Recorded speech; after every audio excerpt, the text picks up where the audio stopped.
She asked a stranger for directions. The stranger was her date. Wait, she asked him for directions to their own date. Oh no. I am already proper mortified, and this hasn't even started yet. Inspired by the kind of story you'd find on Reddit. A first date, a simple question about directions, and one spectacular, catastrophic misunderstanding that made a woman want to disappear into the pavement. I already feel like I'm going to need a blanket to hide under, and I haven't even heard it yet. Okay, so wait, before Oliver even starts, I just need to say, the question he asked was so innocent. Like he genuinely thought he was being helpful. That's what makes it so catastrophically bad. Right, so, our story, Sophie has matched with someone online, let's call him the date, and they've agreed to meet at a new Italian restaurant in the city center. A lovely spot, apparently, candles on the tables, the whole thing. The date suggests they meet outside, which Sophie thinks is rather gentlemanly. It was dead gentlemanly. He said he'd wait outside so I didn't have to walk in alone. Proper thoughtful that. It was thoughtful, that's the tragedy here. Now, Sophie lives on the other side of the city. She's never been to this particular street before. So she's on her phone, following the map, doing very well indeed, until she reaches a junction and the signal drops completely. Dead spot, nout. Just a frozen little blue dot going absolutely nowhere on a grey screen. Honestly, that's like the universe setting the scene. Dramatic. Sophie spots a man standing nearby on the corner, looking at his own phone, perfectly positioned. She decides to ask him for directions. Now, for our learners, when we talk about directions, we mean instructions that tell you how to get from one place to another. Turn left at the lights, go straight on past the church, that sort of thing. Sophie needs directions, simple enough. I walk up right and I go, "Excuse me, sorry, could you point me in the right direction for Via Roma restaurant?" And he looks up from his phone and he smiles. Big smile. Because it was him, it was the date. He was already outside waiting. It was the date. I had asked my date for directions to our date. I wanted to combust on the spot, I genuinely did. Now here is where Jake enters the picture, not physically present on this date, I should clarify, but very much spiritually responsible for what happens next. Because Jake, you had given Sophie advice earlier that day about what to say to break the ice. Tell us. Okay, so look, I told her, I said, Sophie, if the conversation gets awkward, just ask him about his neighborhood, like, ask if he knows the area well. That's solid advice. That's a great icebreaker. It is great advice in theory, Jake. Because Sophie, now bright red and laughing nervously, decides that the best way to recover from asking her date for directions is to lean into it. She takes a breath, she smiles, and she says, I said, and I quote, "Well, since you clearly know your way around, do you come here often?" I said, "Do you come here often? On a first date? In the year of our Lord?" I said the most cliched chat-up line in all of human history. I cannot breathe. I cannot. Because she went from asking for directions to accidentally doing a 70s chat-up line in like 8 seconds flat. Today's English word is landmark. It means a well-known place or object that helps you know where you are. And Sophie was absolutely lost. No landmarks, no signal, no dignity, all within the first 90 seconds of her date. 0 landmarks, 0 signal, dead. Now the date, to his absolute credit, laughs, genuinely laughs, and he says, and this is rather good, he says, I actually do come here often. I live 1 block north of here, turn right at the end of this road, and that's my flat. He'd been living around the corner the whole time. 1 block north, turn right. He literally gave her directions back. The whole thing came full circle. It was so charming I could have screamed. Like, who does that? Who recovers a situation that smoothly? Proper impressive, honestly. They go inside, candles lit as promised. The waiter leads them through the restaurant. Now, when someone leads you through a place, they might ask you to follow them, to bear left down a corridor, or to head straight on to a table at the back. All of this, by the way, is giving directions just indoors. Sophie, how was the meal? The meal was dead lovely, Oliver. But obviously I could not let the directions thing go because it's me, isn't it?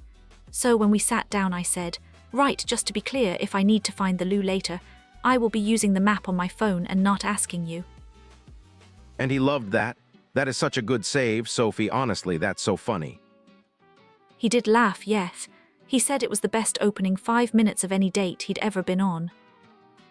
Which brings us rather neatly to the part of the evening that Sophie has been dreading telling us, because the date goes brilliantly. 3 courses, 2 hours, proper good conversation, and at the end of the night, he offers to walk her back toward the main road so she can get her bus home. He says, and I'm told this was delivered very straight-faced, "I'll guide you, clearly you need the help." I nearly died, again, for the second time in one evening. Okay, but that's flirting. That's teasing flirting. He liked her. He was doing the banter thing. He was doing the banter thing, yes, and it worked, annoyingly. So as they walk, he gives her a little running commentary.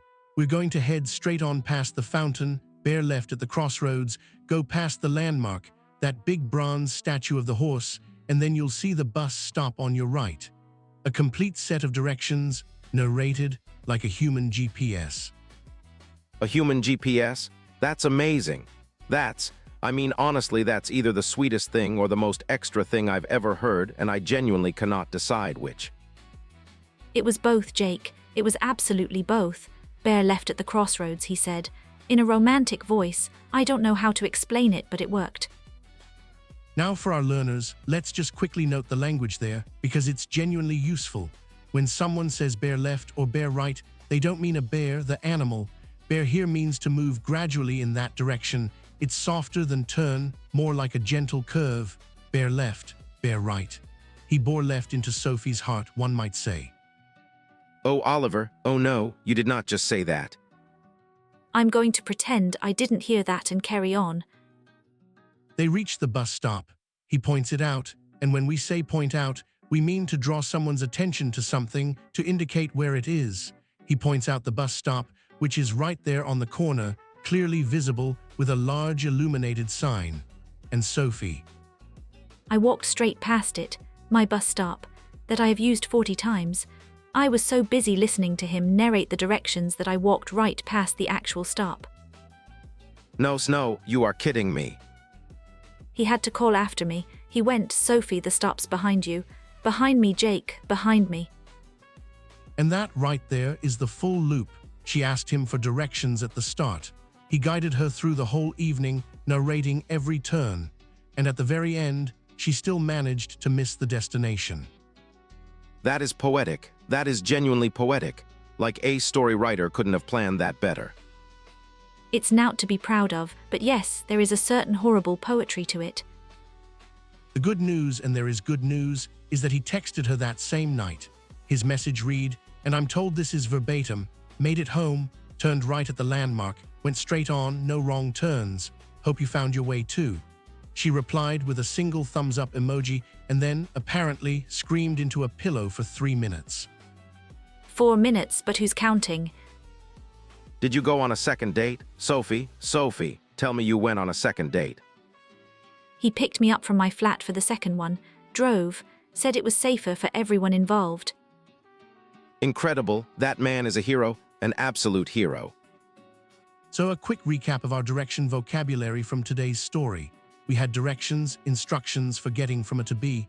We had bear left and bear right to move gradually in a direction. We had landmark, a recognizable place that helps you know where you are. We had point out to show or indicate something to someone.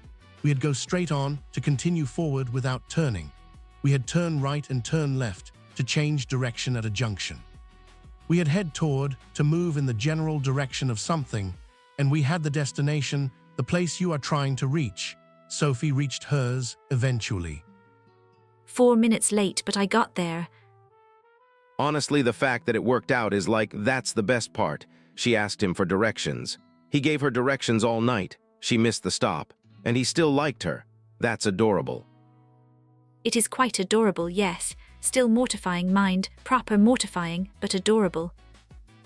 And that is where we leave today's story. A woman, a lost blue dot, a very patient man with an excellent sense of direction, and one unforgettable first date. If that made you laugh or cringe, or both at the same time, which is a very valid feeling. Drop us a like. It genuinely helps the channel so much.